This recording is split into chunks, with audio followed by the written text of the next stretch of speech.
Kalau perlukan nanti Suhan Channel untuk shoot apa semua untuk musim haji akan datang ni, panggil lah kita orang. InsyaAllah. Kau siapa nak ikut? Hitam putih, dunia tak selamanya kelabu. Bila Rosyam dan Nana hadap mentari baru. Hitam putih, jawapan dalam setiap soalan. Bersama-sama tembus batasan. Hai, Assalamualaikum. Hai, apa khabar semua? Terima kasih lah korang semua masih lagi setia bersama dengan Hitam Putih Kehidupan yang dibawakan oleh Usanita bersama dengan aku. Macam mana dengan Ramadan kali ini? Puasa semua okey? Berbelanja okey tak? Kadang-kadang orang Malaysia ni Datuk, Bulan puasa ni dia punya belanja dia lebihan dia buat nak menyambut Hari Raya. Betul. Kalau katakan kita ada 15 juta rakyat Malaysia, kalau seorang kita average 1,000, mana 15 bilion dia belanjakan untuk bulan Ramadan. Wah, 15 bilion lah maksudnya kan. Tapi pusingan kita duit tu. Cakap lah dalam perbincangan kita Ramadan yang kau je dah berapa banyak bilion belanja. Ya, Datuk pula dari mana kan. Baju pula satu. Aku baju percuma. Untunglah dapat jadi duta. Bulan bintang kan? Ni kan. Jadi saya rasa tapi itu persiapan. Tapi ada juga persiapan yang dah dibuat dalam bulan Ramadan ni untuk musim haji. Kau dah hajar dah? Belum lagi. Hajar. Kalau kau hajar, aku rasa lagi cantik muka kau. InsyaAllah. Betul. Tak lama lagi. Amin. Okey. Kita nak terima kasih jugalah kepada yang mewangi-wangikan kita ni. Daripada Amber ni. Daripada Amber Home, kita ada candle dan boleh dapati dekat website ataupun official media sosial Amber Official. And kita ada juga kursi ni kau punya ni Ya, Datuk. Kau macam-macam menyaga kau kan. Nak raya ni. Kan? Wangi lah. Kalau pakai orang datang kat rumah kan, rumah bau wangi lah. Kita meraihkan orang datang. Hari raya ni kita macam hari kemenangan. Kita sambut Ramadan, hari kemenangan, dan kita bila orang datang rumah kita wangi-wangi kan. Betul.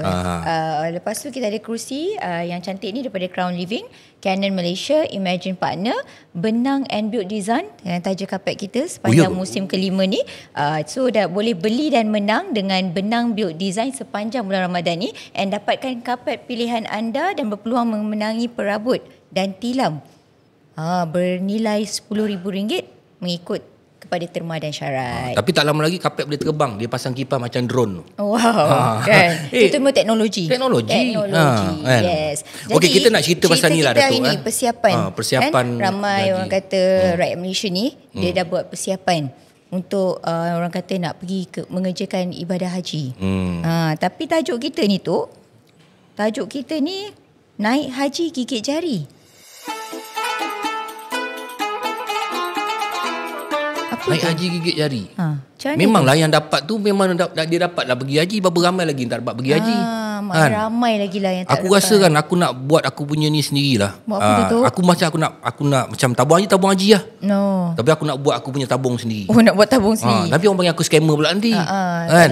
Aku nak bawa dia orang pergi. Aku nak naik kapal balik. Naik kapal boleh bawa ramai. Kalau naik kapal terbang tu bawa macam 300 orang je. Naik kapal tu. Naik kapal balik. Berapa lama pula sampai? Sebulan setengah. Okey, kita ada tetamu kita hari ni, Datuk. Ustaz Muhammad Hisham Harun, Ketua Jabatan Haji Lembaga Tabung Haji Kuala Lumpur. Cuba Datuk ni sikit tu. Perkenalkan. Ketua Jabatan Haji Lembaga Tabung Haji Kuala Lumpur. Haji Muhammad Hisham Harun. Dia ni Ketua Operasi Haji Tempatan dan Ketua Kewangan. Banyak duit ni. Operasi di Tanah Suci. Maknanya kewangan dekat Tanah Suci tu nanti dikontrol oleh Haji ni. Haji, selamat datang Haji. Selamat datang. Terima kasih, Datuk. Haji mesti pening tengok kita orang Haji kan? Kita orang nak bodik Haji ni. Manalah tahu kan kota susah dapat Haji kan? Jadi kalau Haji dah baik-baik dengan Haji ni, confirm lah saya pergi Haji kan? Okey, sebelum tu Haji kan, saya nak tanya dengan Haji kan. Banyak mungkin orang tak tahu, dia tengok tabung Haji tu dah ada tabung Haji je. Mungkin boleh cerita sejarah sikit pasal tabung haji ni. Latar belakang. Alhamdulillah, tabung haji ni adalah salah satunya organisasi yang ada lah kat Malaysia ni yang menandikan jemaah haji daripada menyimpan di tabung haji sampai dia pergi haji. Jadi kita sebenarnya berhutang budi dengan Profesor Derajat Tunku Aziz. Sebab dia lah yang datang dengan idea ni bagaimana orang Melayu ataupun orang Islam di Malaysia ni kalau nak pergi haji tu, kalau dulu dia berguduk gadai ataupun jual rumah ke, jual tanah. tanah ke, jual kambing kebau ke.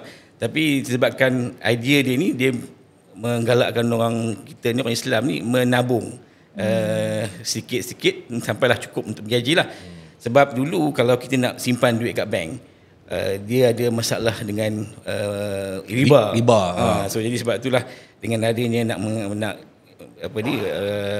supaya menyucikan supaya duit tu bersih, tak simpan dekat bank yang riba. So dia ditubuhkan tabung haji, di mana orang Islam di Malaysia ni boleh simpan sikit-sikit sampailah dia cukup perbelanjaan dia untuk mengerjakan haji. Dalam masa yang sama, dalam kerajaan juga dia buat akta tabung haji, ataupun dia panggil akta 535, akta lembaga tabung haji, di mana hanya tabung haji saja yang boleh mengendalikan haji ni. Orang lain tak boleh. Datuk nak buat tabung sendiri tak boleh. Tak boleh.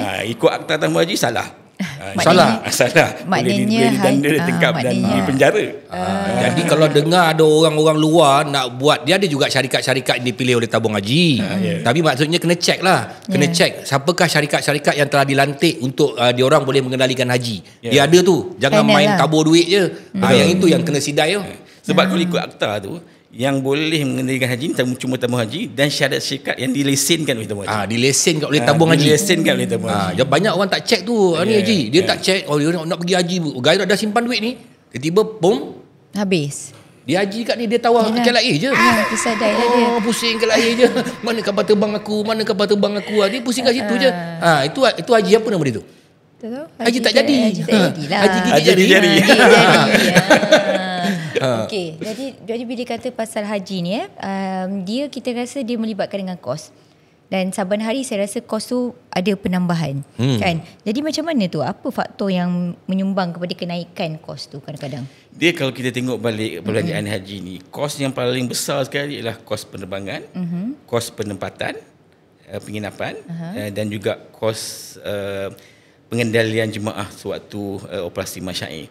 Jadi kalau kita tengok pada yang kos komponen ni, 85% je dekat situ dah. Jadi sekarang ni kalau kita tengok kapal terbang, harga minyak naik, kita pula charter kapal terbang, pergi dan balik. Jadi kos dia tinggi. Sama juga penginapan di sana. Sebab kita di tabung haji ni, kita ada satu SOP kita lah, supaya kebangunan yang kita sewa ni untuk jemaah haji ni, dia dalam lingkungan 1 kilometer daripada masjid. So dia orang boleh berulang-alik untuk pergi solat dan sebagainya. Jadi buat masa sekarang lah. Jadi untuk mendapat bangunan-bangunan yang berdekatan dengan Masjid Haram ni juga, Datuk pun biasa pergi umrah dan haji, dia mahal sikit lah berbanding dengan kalau duduk dekat Aziziyah ke, ataupun duduk lebih jauh daripada itu. Inilah antara kenapa kos dia tinggi. Dan kita dalam tabung haji ni, kita nak memastikan supaya jemaah kita ni selesa. Orang Melayu ni dia mungkin nak naik bas berebut-rebut dengan warga-warga negara-negara lain yang lebih besar, lebih tegap tu. Kita orang Melayu kecil-kecil cili padi haji, jangan main-main. Memang nampak kecil tapi kita tenaga kuat. Pasal tu ada perumpamaan kecil-kecil cili padi. Dia macam ni. Cik ni orang ni. Jangan buat pasal ni. Sekali dia mengamuk, lari orang ni. Pandai Datuk. Tak adalah. Bila tadi Haji cakap pasal di Malaysia adanya tabung haji. Di dalam dunia satu je ada. Betul. Negara lain tak ada tabung haji ni. Pasal dia kata ini idea yang very very brilliant daripada Profesor Engku Aziz. Masa tu tak silap saya almarhum Tun Razak yang endorsekan benda ni, dibawa masuk dalam kabinet, bincangkan, maka jadilah tabung haji. Dan tabung haji ni pula dia ada di setiap negeri. Betul. Dia punya branch dia ada di setiap negeri, setiap negeri ada. Jadi maknanya negara-negara lain tak ada. Jadi Arab Saudi dia memang mengiktirafkan kita ni di antara pengurusan haji yang terbaik. Betul tak Haji? Betul. Bukan saya nak up ni penting cerita betul Haji kan? Betul ni, memang betul. Sebab kita dah 3 tahun untuk tu kita memenangi anugerah Labaitum. Labaitum ni macam kira anugerah kecemerlangan lah dalam mengendalikan haji. Jadi antara yang kita dapat 2 tahun berturut sebelum ni ialah berkaitan dengan perkhidmatan haji yang cemerlang. Dan negara-negara luar memang memandang tinggilah jemaah kita ni yang berdisiplin, yang sentiasa mematuhi peraturan Arab Saudi, dan juga tahu macam mana nak berhaji. ilmu yang kita bekalkan kepada jemaah haji kita ni dari segi bimbingan haji itu menampakkan jemaah kita ni melaksanakan haji itu mengikut SOP. sunnah Rasulullah SAW. SOP yang paling penting. Betul. Dan memang sunnah tu memang betul ikut, tapi SOP nak mengerjakan. Di antara yang saya dengar jemaah haji Malaysia di antara jemaah yang paling orang cakap apa, ikut peraturan. Betul. Dia ikut tertib, dia tak dia ikut.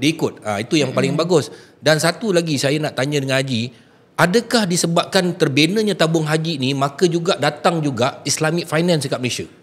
Betul. Sebenarnya tabung haji ini antara yang pertama sekali yang sebab kita menyimpan duit di dalam tabung haji ini tahun 1963 tu adalah satu institusi yang pertama yang dikira sebagai satu institusi kewangan Islam lah.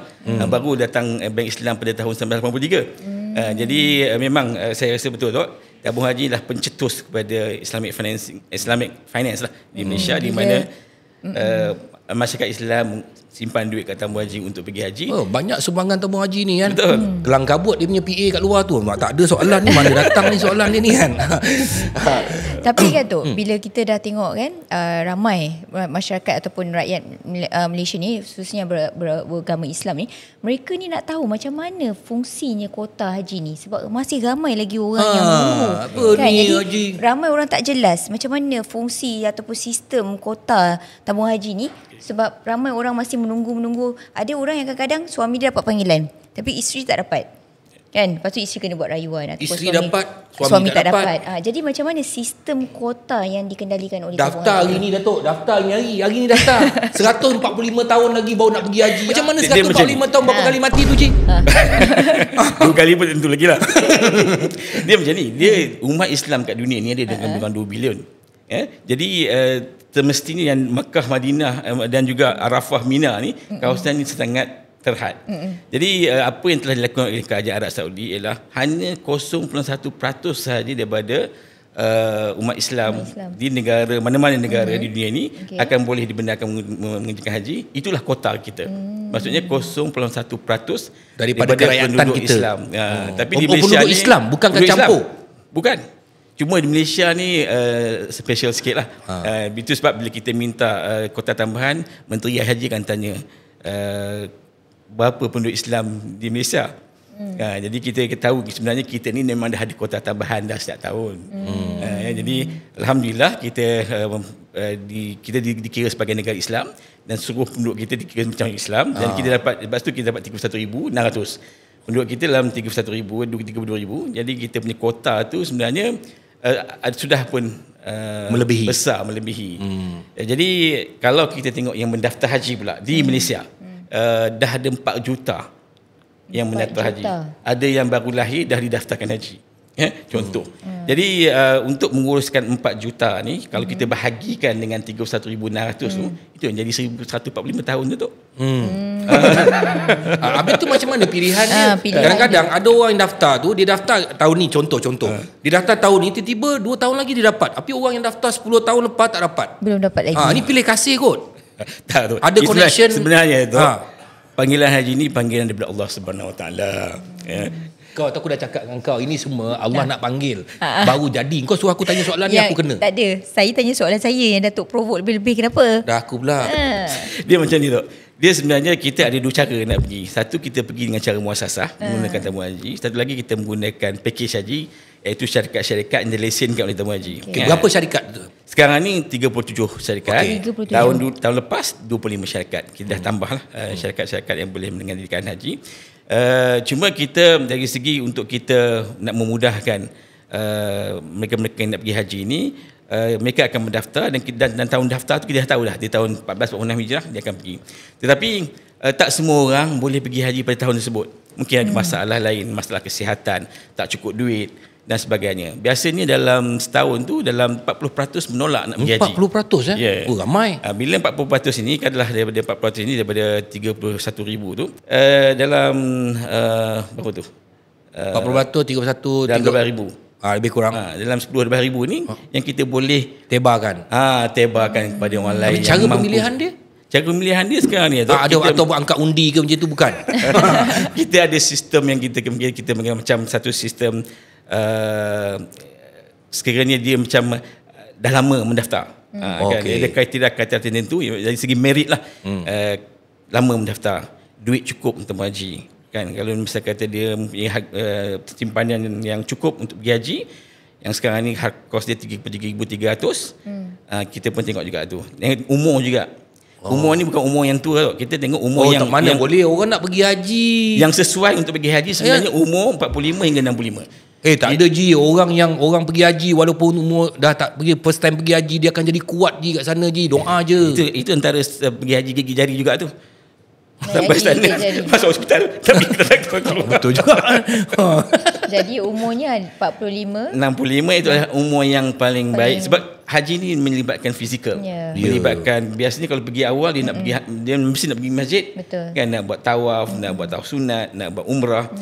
Itu fizikal. Lepas tu kalau pergi musim haji buat tu masyair, di Arafah, di Mina, melontar. Kalau melontar, kalau daripada Muasim pergi ke tempat melontar, 35 km, balik kepada dah 7 km. 7 km dia kena berjalan. Jadi kena ada tenaga. Kalau yang sakit-sakit sangat ni, maknanya tabung haji tak layan lah. Dia kan tak layan, kita layan juga. Kan, kadang-kadang ada juga kan yang berkursi roda, kita bantu setiap itu memang dia orang ni tetamu Allah, kita akan cuba santuni mereka sehabis-habis. Dia berbalik kepada tadi tu, maksudnya kalau Allah dah jemput tu, engkau berkursi roda ke, engkau umur 70 ke, sebenarnya tabung haji ni ambil kira pada pendapat saya lah Haji kan, maknanya siapa yang dapat tu memang rezeki Allah bagi kat dia je lah. Jadi maknanya bukanlah tabung haji nak pilih mana-mana, maknanya tiba-tiba engkau nama terpilih, tiba-tiba cek engkau wheelchair, tabung haji kena layan. Kena layan betul Haji kan? Kena layan. Biasanya tu orang yang nak pergi haji ni, yang terpilih ni, dia berusaha untuk pergi. Dia ada usaha dia tersendiri. Doa dia ataupun kalau misalkan dia melalui syarikat pengelola jemaah haji, adalah dia merayu. Tapi syarikat yang pengelola jemaah haji ni, dia punya package lain macam Ji. Dia punya package itu T20 punya package, dia tak ambil ni muasasah, mana ada, rugilah dia orang kan. Sebab dia nak makan nasi lemak hari pagi, nak makan buffet, nak duduk dekat masjid, jalan kaki pergi balik. Sebab itu antara pilihan lah. Melontar kalau boleh nak dekat, kan, dalam 100-200 meter dah sampai kan. Dia nak nampak haram view macam tu lah. Kan. Itu antara yang diuruskan oleh syarikat lah. Tapi itu pilihan lah Datuk. Yelah, itu orang yang ada duit. Yelah, pilihan bagi orang yang berkemampuan lah. Apa beza dia? Kenapa B40 lain, M40 lain, T20 lain? Dia sebenarnya itu konsep yang kita ketengahkan adalah konsep istita'ah. Jika mampu pergi, itulah sebenarnya yang sebenarnya. Kalau 33,000 itu yang sebenarnya yang dia kena pergi. Tetapi kita ni prihatin, kerajaan pun prihatin. Kita pun nak membawa mereka yang tak mampu dari segi kewangan. Jadi kita ada yang kita panggil Hafiz ataupun Haji Financial Assistance. Maksudnya bantuan keuangan haji yang datang daripada tabung haji. Tabung haji ada keuntungan. Subsidi lah macam tu. Macam subsidi lah. Betul, kita gunakan keuntungan tu. Bukan duit kerajaan, duit tabung haji Duit tabung haji. Yang tabung haji melabur semua ni. Ya, betul. Sebab tabung haji ni, dia unik yang tabung haji ni. Duit yang disimpan oleh pendeposit tu, kita laburkan, kita buat pelaburan. Dari segi pelaburan tu, kita dapat balik duit tu, keuntungan yang kita agihkan balik kepada pendeposit. Kau tak boleh ambil dan ni. juga untuk bantuan haji. Tok, kau tak boleh ambil ni. Kau kayangan. Datuk pun. Kau tak boleh ambil ni kota ni. Kau tak boleh ambil tau. Kita ambil yang pilihan kau tadi. Kau pergi yang dalam 35 syarikat tu kau bayar je. Aku boleh jadi ejen kau. Jadi ejen. Panas sikit. Okey, ada ke konsep haji dulu bayar kemudian? Datuk pernah dengar tak tu? Mana boleh? Itulah, ada konsep. Aku boleh jawabkan tu.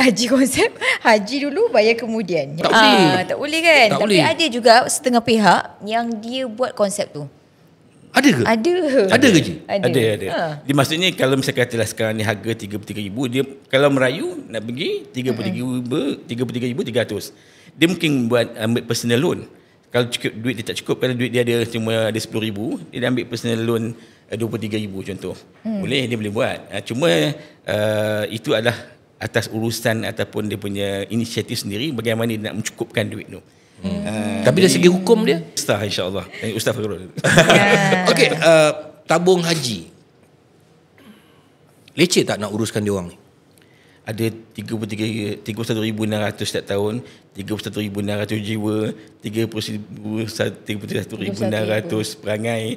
Perangai tu mungkin satu. Kalau 10 perangai, 31,000 kali 10. Dan daripada negeri-negeri yang berbeza. Makan. Tapi alhamdulillah, kebanyakannya mereka ini seorang yang bila nak pergi haji tu memang Allah telah luruskan hati mereka itu untuk fokus kepada ibadah haji, dan kita alhamdulillah mampu untuk mengendalikan 31,600 setiap tahun. Sekali musim haji, berapa total pekerja daripada tabung haji yang involve untuk menguruskan 31,000 orang ni? Dia dari segi petugas haji ni ada dua. Iaitu yang pertamanya petugas kebajikan yang kebanyakan daripada anggota tabung haji. Yang keduanya adalah petugas perubatan daripada Kementerian Kesihatan Malaysia. Oh, datang pergi sekali? Ya, sekali. Doktor, nurses. Oh, dia orang dapat haji percuma lah. Dia orang kata datang two in one. Kalau perlukan nanti Suhan Channel untuk shoot apa semua untuk musim haji akan datang ni, panggil lah kita orang. Petugas ni hanya 0.1% daripada jumlah jemaah. Sorry, 1% daripada jumlah jemaah. Jadi 1% daripada 31,600 official ataupun kota rasmi untuk petugas atau yang panggil beksah ni hanya dah 316. Tapi setiap tahun kita memohon kepada Kementerian Haji dan Umrah Arab Saudi untuk tambahkan petugas, dan pada tahun lepas alhamdulillah kita dapat dalam 700 kota petugas, dan inilah kita bahagikan antara untuk petugas kebajikan. 700 orang handle 31,000 orang. 600. Maknanya seorang jaga 50 orang. Dalam 50 orang lah. Kita nak jaga anak, kita nak jaga anak dia 3-4 orang pun koyak ni kan. Ini pula makcik-makcik ni yang perangai. Sebab apa? Yang kita tengok orang kalau pergi haji ni, dia punya perangai tak sama macam kita duduk kat Malaysia. Kat sana dugaan, betul tak Haji kan? Betul. Haji boleh cerita sikit Haji yang pengalaman Haji lah. Sebab tu dekat dalam rombongan kebajikan ni kita ada satu unit yang kita panggil unit counselling. Sebab bila jemaah haji ni bila sampai di sana, kalau misalkan yang tua-tua ni dia mungkin dah ada lupa. Dia masih ingat diri dia di Malaysia lagi, teringat lagi kambing lembu dia di Malaysia. Kan? Jadi, ada ke Ji? Ada. Dia ingatkan dia bukan di tanah suci. Dia masih lagi di rumah dia ataupun di tempat dia. Ada juga yang mereka ini yang ada tekanan. Mungkin kawan-kawan boleh pergi masjid, dia pula demam, duduk kat bilik, tak boleh buat apa. Jadi ada pelbagai isu yang melibatkan emosi kepada jemaah. Biasanya sebab haji ni adalah satu yang berkaitan dengan emosi, ada berkaitan dengan kita punya konsentrasi. Jadi perlu ada yang pertamanya guru agama. Guru agama ni paling penting lah dari segi nak memberi bimbingan berkaitan dengan ibadat haji. Sebab dia kadang-kadang ada peraturan tertentu menyebabkan dia tak boleh nak pergi buat haji. Pertama wanita lah. Dari segi permasalahan wanita ni agak kompleks. Jadi kita perlukan ustazah-ustazah ataupun ustaz yang boleh memberi nasihat. Dan masa yang sama ada juga jemaah-jemaah yang datang sihat sampai sana sakit. Kan, lepas tu sampai sakit dia datang seorang, duduk pula dekat pusat rawatan seorang-seorang. Jadi dia punya mungkin ada tekanan, depresi dan sebagainya. Jadi ada pelbagai isu lah Dok di sana. Macam-macam 1,001 macam lah kira. Ada juga yang bila nak kerjakan haji tu pula dia punya haid datang. Ada? Ya. Itu lagi macam mana nak handle, kesian kat dia orang tu. Ada semua ada solusi ni insya-Allah. Ada solusi je. Macam kalau mana? misalnya kata dia tak boleh nak buat tawaf ifadah, kita akan ganjakkan dia. Kalau kata dia, yang biasa bagi masalah, dia dah kena balik lagi 2 hari. Jadi dia tak belum buat tawaf.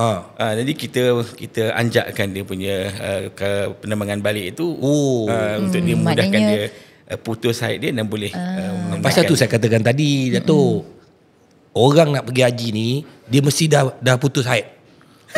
Jadi tak ada masalah tu. Jadi satu solusi dah. Tapi pihak tabung haji ada setiap aku saja haji ni je Dato'. Kalau aku tak serius sangat ni. Tak, tapi Datuk tahu tak? Kiranya kita ni pengurusan haji kita memang antara macam cakap tadi, antara yang terbaik. Tahu? Sebab bila menguruskan haji tu satu dunia tertumpu di sana kan. Dan baru-baru ni saya dengar ada 14 negara yang di ban visa dia oleh pihak Arab Saudi untuk musim haji akan datang ni, dan salah satu negara tu adalah Indonesia. Apa cerita ni, Ji? Cerita ni adalah berkaitan dengan visa. Visa, ya. Visa untuk mengerjakan haji mesti ada visa haji yang sah. Dia untuk pergi ke Arab Saudi ini ada berbagai visa, sama ada visa umrah atau visa pelancong atau visa ziarah. Jadi yang boleh pergi haji adalah mereka mendapat visa haji. Ya, jadi di kerajaan Arab Saudi di sana, tanpa visa haji tidak ada haji. Tidak boleh mengerjakan haji. Dia tidak boleh masuk ke Arafah dan Mina. Ya. Jadi apa yang berlaku ialah pada tahun lepas ramai yang menggunakan visa pelancong untuk mereka mengerjakan haji.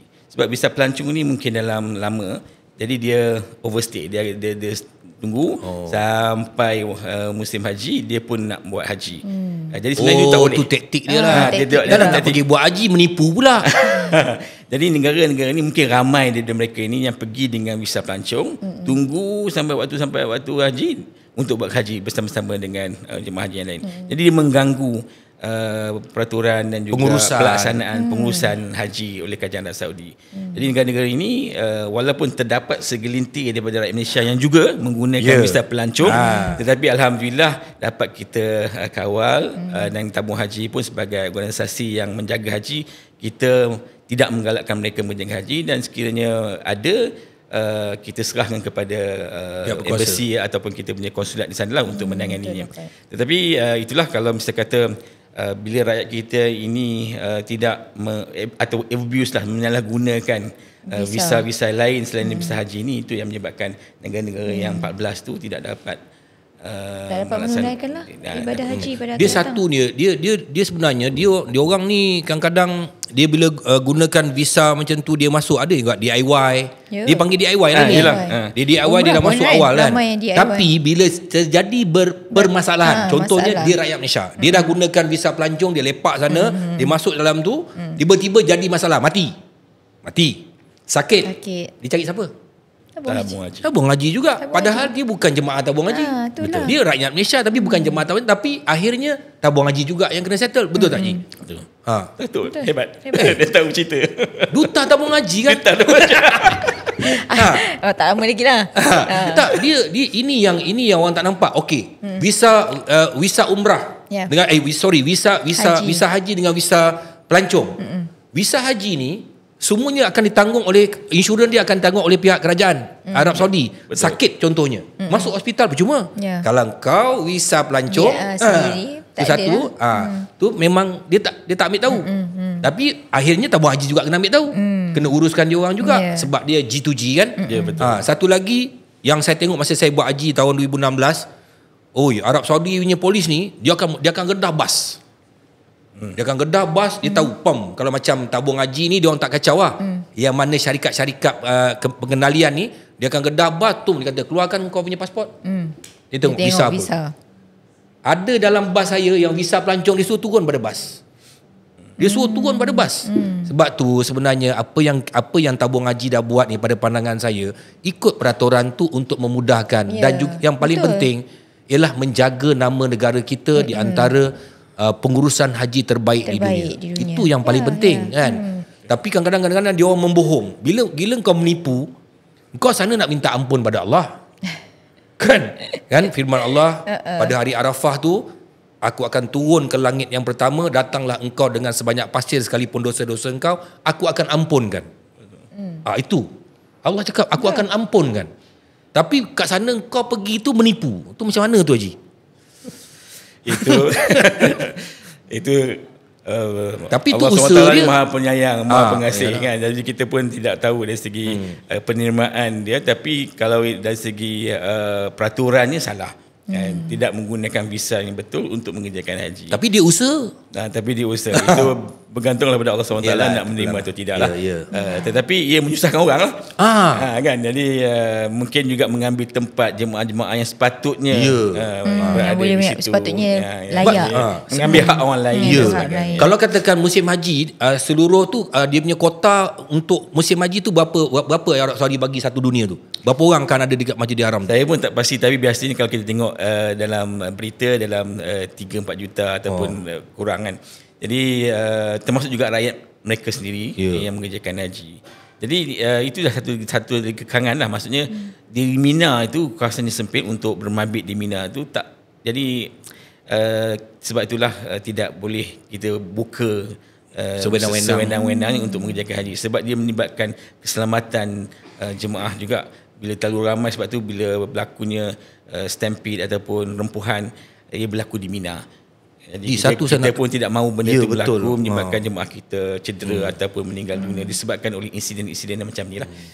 Ji, 31,000 orang. Macam mana makan ni Ji ya? Makan Alhamdulillah kita sebenarnya. Yelah, maksudnya siapa yang masak tu? Kita ada catering sana ke? Sebab saya pernah tengok satu dokumentari Datuk, periuk dia kita ni boleh masuk dalam periuk tu. Punya dah besar. Betul kan Ji kan? Periuk kita ni 3, 4 orang, 5 orang boleh masuk dalam periuk yelah, tu. punya dah besar sebab yelah jemaah ramai. Tak mentah ke nasi tu? Jemaah macam mana pengurusan makanan tu? Pengurusan makanan kita kena berterima kasih dengan kerajaan Saudi sebab kerajaan dia ada peraturan dia. Cuma dapur-dapur yang mempunyai standard yang betul, yang baik akan dibenarkan untuk operasi buat catering. Jadi kita tabung haji, kita melantik 6 caterer untuk masak sebab kita akan bagi makan untuk makan tengah hari. Caterer sana ke caterer sini? Kita di sana. Dapur di sana. Dapur di sana. Dapur yang dipunyai oleh rakyat Saudi, dan dapur ini adalah dapur yang moden. Jadi kita ada dari Kementerian Kesihatan akan buat pemeriksaan sama ada dapur ini sesuai tak untuk masak. Dan maksudnya barang mentah hanya diasingkan, yang daging-daging, yang sayur-sayur, dan dia adalah dia punya SOP dia supaya dari segi kebersihan makanan dan juga segi ia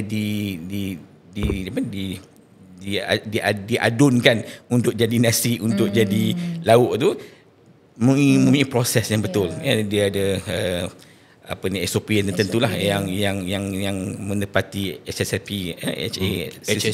yang hazard semua tu. Jadi memang itu kita akan pastikan tabung haji akan melawat dapur-dapur ni, memastikan segala peraturan tu dipatuhi, dan kita juga mempunyai premix yang kita bawa dari Indonesia untuk dimasak di sana supaya ada rasa tekak kita lah. Ada rasa ketekak kita. Kita pun ada bawa tukang masak kita untuk ditempatkan dengan syarikat-syarikat tersebut supaya masakan itu menepati sedikit sebanyak cita rasa kita lah. Kalau masak kicap tu rasa kicapnya lah, dengan ada rasa bawang-bawangnya lah kan. Jadi alhamdulillah so far untuk makanan jemaah muasasah kita biasanya mendapat markah yang tinggi lah dari segi bila kita buat survey kita alhamdulillah makan yang sesuai untuk diorang waktu makan tengah hari ataupun makan malam. Leceh tu pagi tengah hari, petang ada? Pagi kita ada kafe masakan pun ada, kita dia bayar sendiri tu. Dia bayar sendirilah. Nak makan roti canai ke, nak makan mihun ke, nasi lemak. Canai semua ada? Ada. Maknanya tengah hari, malam. Tengah hari dan malam yang kita pack kan, pack food yang kita beri kepada satu hari berapa tan punya makanan, lebih anggaran berapa tan satu hari je? Saya pun tak pasti. Tak pasti. Maknanya kan. Banyak besar itu. Tapi sebab tu kita tak satu dapur, kita ada 6 dapur. Sebab kita ada, contohnya di Mekah kita ada tahun ini ada 9 maktab kan. Jadi setiap maktab dalam 2,000 ke 3,000. So jadi di situlah makan tu diedarkan kepada jemaah-jemaah kita. Tapi berbalik pada tunai haji gigit jari ni je kan. Ni kita naik haji gigit jari ni sebenarnya kita berbalik-balik pada nasib engkau lah. Ini rezeki yang Allah Ta'ala nak bagilah kan. Jadi yang penting jangan kena scam. Jangan kena scam. Tapi sebenarnya betul lah apa yang dah diberi, kita dah ada satu sistem. Maknanya orang nak pergi haji dah ada sistem daripada pengurusan tabung haji tu kan. Jadi macam mana Tuan Haji rasa pengurusan haji ni akan ada ditambah baik lagi ke pada masa akan datang? Sebab sekarang ni kalau nak ikut ramai orang menunggu kota tu. Mungkin ada cara ataupun apa benda-benda perubahan yang perlu dibuat. Kita selepas di musim haji, kita akan terus buat postmortem ataupun penilaian prestasi haji. Dalam postmortem ni pelbagai-bagai isu yang kita hadapi masa musim haji tu kita cuba nak tengok balik bagaimanakah kita nak memperbaiki kelemahan yang ada. Dan sebagai contohnya untuk tahun ini, dulu biasanya kita pakai buku kesihatan warna putih tu kan. Sekarang dah tak pakai dah. Menggunakan teknologi yang dikongsi oleh Kementerian Kesihatan Malaysia, kita dah pakai digital. Pergi dah tak perlu dah ambil kata Haji, ambil buku putih tu isi kan. Saya pakai tu lagi dulu saya pergi. Kan tak ada dah. Tak ada kan dah. semua dalam sistem. Simpan tu je buat kenangan tu. Dan kita boleh tengok kita punya rawatan kita dalam MySejahtera. Kita punya vaksin dah ambil kat situ, darah kita macam mana, semua ada kat dalam. Gelang ada gelang. Gelang masih ada lagi. Gelang jangan buang je. Ini saya sarankan itu. Gitu itu trademark je. Gelang tu, gelang kan. Kenangan tu, kenangan. Gelang dia lain je. Gelang ini dia bukan, lain. ini tak ada kena dengan gelang haji. Ini cerita. Kau nak marah. Yelah, Datuk Asyik nak ni je. Apa benda nak marah tak boleh. aku ni? Tak ada, Kata kita kawan. Cerita dia saya nak tahu pasal gelang tu. Cerita dia Datuk Haji. Gelang tu nak menandakan dia. Tahulah tu jemaah kita daripada Tabung Haji. Gelang tu tahan untuk kalau terbakar, dia tahan. Oh, ya itu maksudnya kalau dia masa dia ada function dia. Dia tahan kebakaran dan kita akan dapat identify yang dia tu adalah jemaah Malaysia. Walaupun lah rentung contohnya mayat tu. Oh, dapat. Itu tanda. Tapi negara lain tak ada kan? Ada. Negara lain dia ada gelang, tapi mungkin gelang tu berlainan dengan material Kualiti yang kita dia, ada lah. material Kualiti dia. Kita punya besi. Okey, kita nak daftar dengan tabung haji. Berapa kali kita boleh daftar haji? Sekali seumur hidup atau Sekarang boleh ni sekali daftar? seumur hidup. Sebelum ni kita pernah benarkan balik haji boleh daftar haji. Lepas tu kita kurangkan lagi, balik haji selepas 5 tahun boleh daftar haji. Sekarang tak boleh langsung dah. Boleh pergi sekali je tu. Itulah. Sebab tu saya rasa orang yang nak pergi haji ni dia perlu mendalami ilmu haji tu sebaik-baiknya, sebab itulah sekali dia akan pergi untuk seumur hidup dia lah. Kali je. Yelah, tapi berbalik pada macam tadilah, nasib lah. Kalau kata panggilan tu Allah Ta'ala dah panggil, you daftar, baru daftar, tiba-tiba panggilan haji tu cepat. Tu kita ada orang macam tu. Ada orang macam tu yang dia maknanya dapat benda macam tu. Ya. Kan? Kau dah daftar belum? Dah. Dah daftar dah. Berapa tahun? Saya baru daftar. Tu tahun ni. 400 tahun lagi kau dapat. Datuk yang tetapkan 400 tahun lagi pun kau dapat. Ada. Ni bulan Ramadan Ya, tu. saya sebenarnya saya dulu daftar tak silap saya kena dalam 96 tahun baru dapat, tapi itulah rezeki. 96 rezeki saya selalu pergi buat umrah dengan salah satu syarikat yang dilantik oleh Tabung Haji, Zafiz Travel. Oh, Zafiz. Jadi sampai Datuk Zainal dia kata, aku tak silap engkau ni dah 8 kali engkau pergi umrah dengan aku. Aku lain kali aku tak nak tengok muka engkau lagi. Kalau engkau nak jumpa aku, engkau pergi haji. Habis pergi haji macam mana? Banyak duit nak pakai. Kau jangan cerita pasal duit dengan aku lah. Tahun depan kau pergi haji, dia cakap. Saya pun macam buat betul-betul tahun depan tu saya pergi haji. Rezeki. Ada rezeki, tapi saya kena belanja lebih sikit lah. Tapi Allah bagi rezeki. Tapi jangan risau sebenarnya. Ya, kadang-kadang ada orang yang dia berduit sikit lah. Berduit sikit, tak dapat dengan kota tabung haji ni. Mungkin ada syarikat 35 syarikat yang dilantik untuk tabung haji ni. Ada duit lebih, belanja. Sebab apa? Janji Allah, setiap sen yang kau belanjakan untuk menunaikan umrah dan juga haji akan dibayar balik oleh Allah Subhanahu Wa Taala. Macam ustaz. Saya bersama. Kau bila aku cakap benda yang elok, kau senyum sinis kat aku. Mana ada betul tak ustaz? Betul Datuk? Nak haji. Betul kan apa saya cakap kan? Setiap apa yang kita gunakan untuk pergi haji itu, insya-Allah akan dapat ganjaran yang sebaik-baiknya daripada Allah SWT. Allah akan bayar balik. Yang kau risau buat apa? Saya tak risau. Kau belanjalah aku haji tahun ni. Belanja. Belanjalah aku haji. Kau kalau belanja aku haji akan dibagi balik nanti orang. Ya, apa salah? Kau ambil lah package aku yang RM300,000 tu. Aku nak duduk situ relax. Saya dulu haji. Saya pergi buat haji. Ada satu kemah ni. Saya sebelah tabung haji. Saya dengan Zafiz ni. Ada satu kemah ni nama Cordoba. Cordoba ni dalam tu dia punya semua lain lah. Dia seorang satu bilik. Package dia saya tanya kan. Berapa? RM500,000. Duit kita. Saya boleh ambil gambar je lah. Belakang tu ada tulis Cordoba kan. Jadi kita orang duduk lepak kat sini minum-minum kan. Ambil gambar Cordoba. Dalam tu semua orang Indonesia. Orang boleh pergi 5. Tapi tak ada satu pun orang Malaysia. Jadi sebenarnya saya nak masuk kat situ. Tapi saya nampak macam menunjuk nak pergi haji kan. Saya seorang pula orang Malaysia dalam tu. Jadi saya duduk dengan dia orang. Yelah. Nak macam itu rezeki juga tu. Rezeki. Kau macam menidak aku. Saya tak pernah menidakkan. Datuk saya tak pernah menidakkan. Ni bulan-bulan Ramadan ni, apa Datuk cakap ni semua betul lah tu. Ji, saya dah kenal Haji kan. Kan kadang-kadang Haji kata 40% tu kan ada yang tak boleh pergi. Kita dah kenal ni Ji, takkan tak boleh adjust. Sebenarnya untuk tahun ini Datuk, 80,000 yang merayu untuk mengerjakan haji. 80,000 rayuan. Ya, rayuan. Dan rayuan ni terbahagi juga kepada rayuan yang nak pergi dengan mahram. Maksudnya isteri dia dapat, suami tak dapat. Dan kita benarkan supaya kota diberi kepada suami untuk pergi sekali lah. Jadi memang nak pergi haji ni dia kena menunggu giliran jugalah. Dan kalau ada rezeki dengan rayuan tersebut, insya-Allah akan diterima. Kan tak boleh adjust Ji. Ha? Kan tak boleh adjust. Tak boleh adjust tu. Alah Ji, kena kenal. Tak boleh adjust Ji. Tak boleh Ji. Tak boleh. Dia kena melalui proses. Tak Kalau nak boleh pergi haji, kau ni. mesti menggunakan aplikasi tijari untuk merayu. Dan kita ada jawatan kuasa rayuan. Dan jawatan kuasa rayuan ini menentukan siapa yang boleh pergi haji atas dasar-dasar kriteria-kriteria tertentu.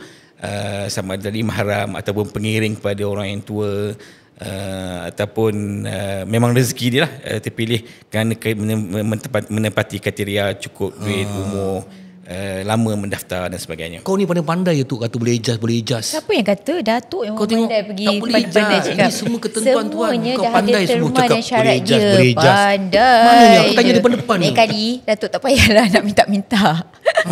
Tak payah nak merayu. Aduh. Okey, yang tanya. pergi dengan PJH ni ataupun pengelola jemaah haji yang syarikat Malaysia pun melalui proses rayuan juga. Semua kena. Kena merayu dalam sistem aplikasi tijari. Tapi saya suka tadi Haji cakap yang awal tadi tu. Nak pergi haji ni sebenarnya bukan orang kat tabung haji. Dia orang hanya mengendalikan haji. tu je. Ya. Saya suka yang tadi tu. Kalau kau nak pergi haji betul-betul kau minta dengan Allah. Sama ada kau lagi 100 tahun ke, tapi kalau betul Allah terima doa kau, besok kau pergi haji. Ibarat begitulah. Haji Panggilan tu, panggilan haji. Okey, Tu Haji, macam mana Tu Haji rasa harapan dalam sistem pengurusan haji kat Malaysia ni lagi dalam masa lagi 10 ke 20 tahun daripada sekarang? Harapan kalau kita nak lihat. Mungkin tabung haji nak beli kapal terbang sendiri. Ya, duit tabung haji dah berbilion. Kenapa tabung haji tak, pada pandangan saya, kenapa tak beli kapal terbang sendiri? Lepas tu kapal terbang tu dah boleh buat pergi melancong. Ke arah ke sana tabung haji. Kapal terbang tu turun bukan lagi MAS, bukan lagi AirAsia, bukan lagi ni, tapi tabung haji. Haji ni cuma dalam 2 bulan je tu, tapi lagi 10 bulan tu risiko kalau ada kapal terbang sendiri ni mungkin agak tinggi kepada tabung haji lah. Apapun harapan kita ialah sekarang ni tu untuk mendaftar haji, kita cuma perlu 1,300 sahaja untuk mendaftar. Jadi jumlah tu agak kecil berbanding dengan kos yang ada sekarang 33,300. Dulu kenapa 1,300 ialah dia giliran haji pada masa itu mungkin hanya 5-6 tahun. Dan kos haji masa itu mungkin bawah 10,000. Jadi 1,300 ni kalau disimpan secara secara tersusun, dia akan sampai kepada jumlah haji tersebut lah. Jadi untuk sekarang ni bila kos meningkat kepada 30,000, kita kena ada satu pendaftaran haji yang mungkin lebih tinggi lah, supaya tak menjadi tunggu yang paling lama-lama sampai 100 lebih tahun ni. Jadi maksudnya kalau misalnya kata 33,300 untuk mendaftar haji kena up sikit lah, kena tinggi sikit lah. Jadi itu satu. Yang keduanya ialah penggunaan teknologi. Kalau sekarang ni kita kena contoh ni Kerajaan Arab Saudi untuk mendapat visa haji sekarang ni dia pakai apps dia. Dia panggil Saudi Visa Bio. So maksudnya kita ambil gambar pasport kita, kita hantar, kita letak cap jari kita dekat handphone, smartphone, dia akan proses di Arab Saudi untuk mengeluarkan visa. Selain daripada itu ialah dari segi kemudahan di Arab Saudi. Mungkin sekarang ni Mina Kemah kita tahu mungkin masa akan datang mungkin dia buat bangunan ke, dah ada pun sekarang yang dia buat bangunan. Dan visi Kerajaan Arab Saudi dia 2030 tu, yang mana dia cuba nak menambah lagi keselesaan. dengan menyediakan lebih baik prasarana untuk haji lah. Jadi kita akan cuba untuk sentiasa memastikan pelaksanaan pengurusan haji ini selari dengan aspirasi Kerajaan Arab Saudi. Dan yang penting sekali harapan kita ialah bila pergi haji, balik haji dengan haji yang mabrur, insya-Allah. Amin. Satu kali bila Haji cakap pasal visa tadi kan, macam yalah sekarang dah efisien macam tu. Ada tak wujud ada satu visa Furada, satu lagi Mujamalah. Yeah. Itu apa beza dia dengan tu? Dia visa Furada Mujamalah ni adalah visa haji. Visa haji yang sah yang dikeluarkan oleh Kedutaan Arab Saudi. Cuma Mujamalah ini visa ni dikeluarkan bukan berdasarkan visa rasmi yang kita terima, ada visa tambahan yang diberikan kepada individu tertentu ataupun organisasi tertentu, bilangannya agak kecil dan boleh digunakan untuk pergi haji. Jadi kadang-kadang isu Mujamalah dan Furada ini ialah kos ni mungkin mahal. Sebab orang yang mendapat ni mungkin nak menjual visa tersebut. Dan apa yang kita di tabung haji sarankan ialah supaya sekiranya mereka mendapat kelebihan menggunakan visa Mujamalah ini, pergilah dengan pengelola jemaah haji yang berlesen, yang dilantik tadi tu. Jangan pergi yang tak dilantik, sebab kita bila tak ada hubungan dengan tabung haji Tanah Suci, kita tak tahu they are not in the radar. Kan? Dia bukan yang kita tak tahu di mana duduk dia, di mana tempat yang di Mina di mana, di Mekah di mana. Pergerakan mereka tu kita ketahui. Sebab tu sekiranya mereka ni mempunyai haji Mujamalah ni, visa haji ni, kita panggil visa haji urusan sendiri.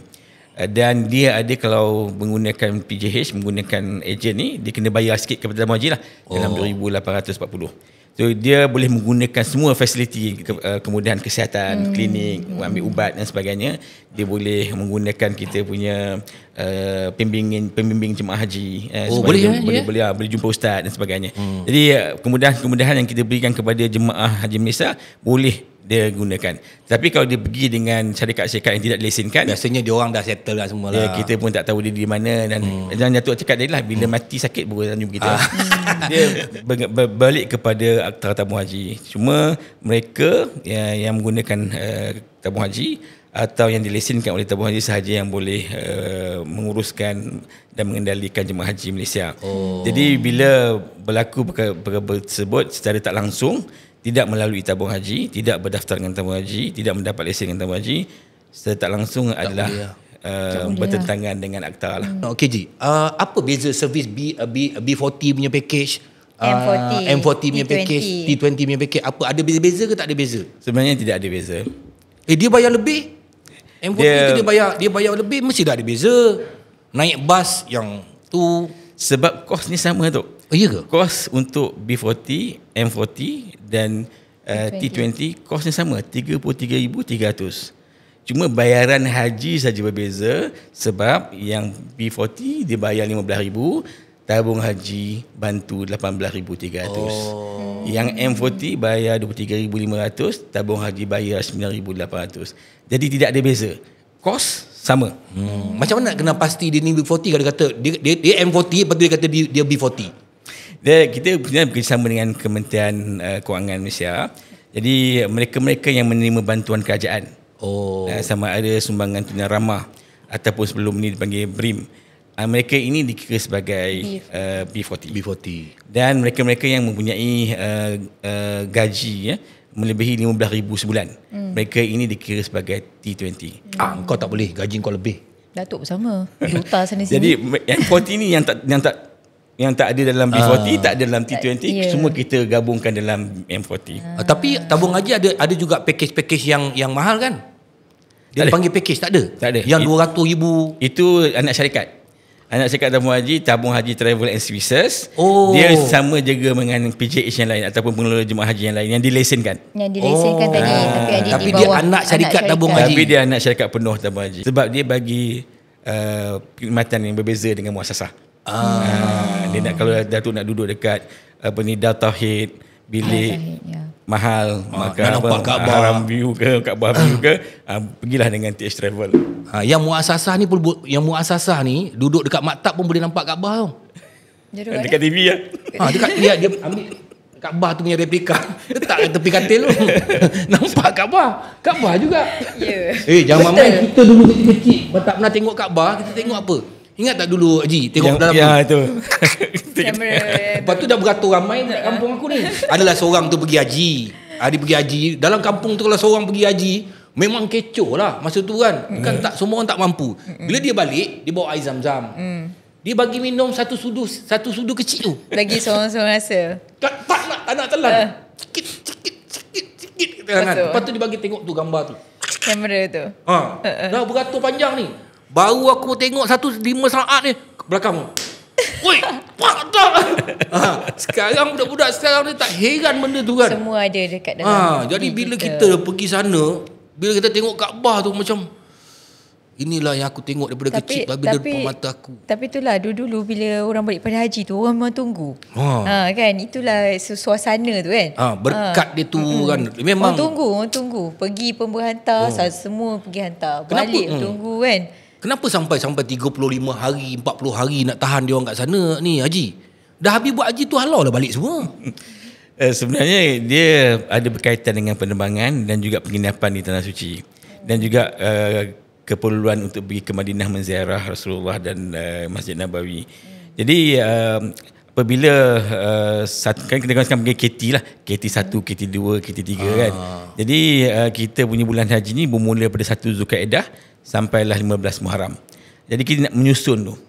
Jadi susunan KT, susunan penginapan tu perlu disusun dan mengikut susunan tu lah yang menyebabkan dia jadi 40 hari, ada yang 30 hari. Melainkan dia pergi dengan package lah. Tetapi dengan muasasah ni kita dah ada jadual penerbangan kita yang telah diluluskan oleh GAKA ataupun Saudi punya authority.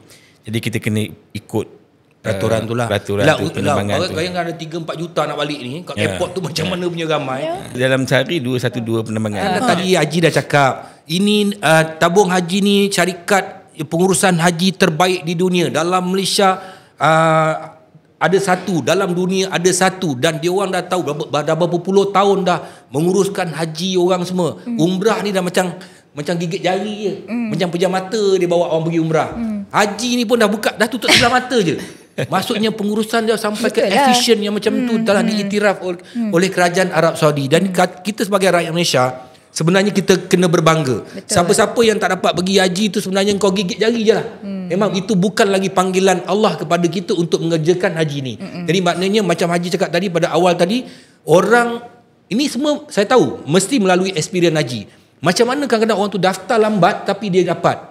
Macam mana dia duduk depan Allah tu, dia memohon. Jadi banyak-banyaklah berdoa untuk dapat impian kita untuk mengerjakan haji. Salah satu rukun yang harus kita kerjakan jika kita termampu, kan? Jadi buat semua janganlah orang kata menunding jari kepada pihak-pihak yang orang kata menjalankan untuk ibadah haji ni. Kita dah faham dah dia punya konsep, peranan mereka kan. Jadi saya rasa kota yelah. Kota ada 31,000 yang dah daftar ada 4 juta. Ya, tapi ingat tak pening ke kepala tabung haji nak urus. kan? Tapi macam Datuk cakap tadi, berbalik kepada panggilan Yang Maha Esa. Jadi untuk semua rakyat Malaysia, untuk penjelasan dan pencerahan kita hari ini, perkongsian dengan Tuan Haji hari ini tentang ibadah haji, persiapan awal bulan Ramadan ni, siapa cepat ke siapa lambat ke tetap ada panggilan daripada Yang Maha Esa. Kalau kita tengok Haji jawab ni tak ada kertas pun. Saya main bantai tanya. Itu maknanya benda yang jujur datang daripada seorang yang menguruskan jemaah haji Malaysia, datang daripada experience dia apa semua secara jujur dan ikhlas. Jadi inilah yang kena faham bagaimana tugas tabung haji itu terpaksa mengikut SOP yang disediakan oleh pihak Arab Saudi. Dan macam Datuk kata tadi lah, Datuk yang manis ni yang kata-katanya keluar, doa. Yelah, panggilan. Aku nak doa, harta kau datang kat aku. Terima kasih Haji. Okay, terima kasih. Sama-sama. Masih banyak Haji. Minta maaf Haji kadang-kadang saya dalam, sebab saya tak naklah serius sangat Ji kan. Jadi kita dapat bergurau-gurau tapi information kita sampai Ji. Betul. Thank you very much Ji ya. Terima kasih kepada Datuk kerana memberi peluang saya di podcast Datuk ni hitam putih. Ya, hitam putih kehidupan. Mengerjakan haji juga salah satu kehidupan, dan korang semua kehidupan harus diteruskan. Bagaimana untuk kita melangkahkan kaki kita untuk meneruskan kehidupan kita, itu semuanya atas diri kita untuk menentukan segala-galanya. Of course kita kena berdoa pada Allah Subhanahu Wa Taala, tepuk dada tanya selera. Okay, terima kasih kerana menonton podcast kali ini dan kita akan bertemu dalam episod-episod akan datang di YouTube channel Usanita dan juga Suhan channel. Selamat menyambut bulan Ramadan dan selamat malam.